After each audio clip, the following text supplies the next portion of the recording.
Welcome to Athiyamma cooking channel. இந்த வீடியோவில் நம்ம சுவையான மாங்காய் சாதம் எப்படி செய்யறதுனா பார்க்க போகிறோம்.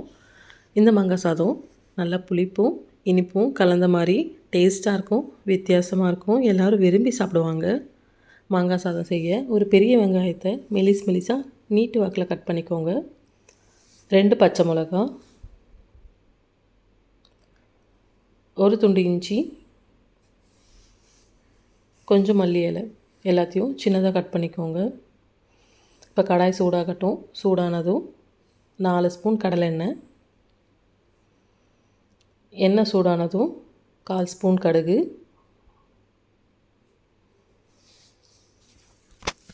1/4 ஸ்பூன் உளுத்தம்பருப்பு ஆட் பண்ணிக்கோங்க. கடுகு உளுத்தம்பருப்பு நல்லா பொரியட்டும்.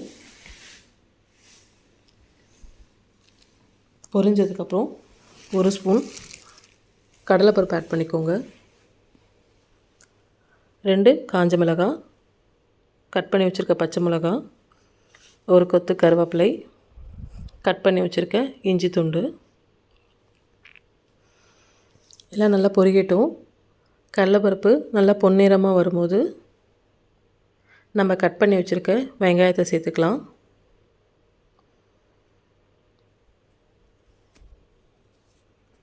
மாங்காய் சாதம் செய்ய 1 கப் அளவுக்கு மாங்காவை சீவி வச்சுருக்கேன்.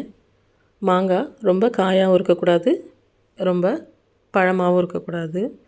நல்லா நடுப்பதமாக இருக்க மாங்காவாக எடுத்துக்கோங்க. அப்போ தான் நமக்கு புளிப்போட கொஞ்சம் இனிப்பு சுவையும் சேர்ந்து கிடைக்கும்.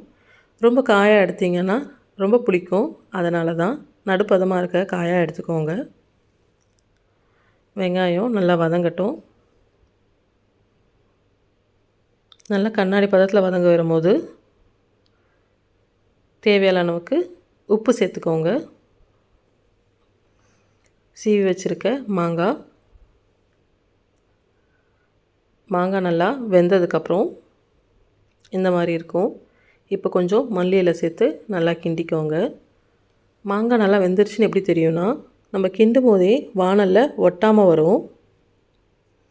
பாருங்கள், கொஞ்சம் கூட ஒட்டலை. இப்போது 1 கப் அளவுக்கு மாங்காவை நம்ம சீவி எடுத்துருந்தோம். அதுக்காக 2 கப் அளவுக்கு சாதத்தை உதிரி எடுத்து வச்சுருக்கோம். அதை சேர்த்துக்கலாம். சேர்த்து நல்லா கிண்டிக்கோங்க. சாதம் உதிரியாக இருந்தால் தான் மாங்காய் கூட ஒட்டி சாப்பிட்றதுக்கு ரொம்ப டேஸ்ட்டாக இருக்கும். அவ்வளோதான், சுவையான மாங்காய் சாதம் தயார்.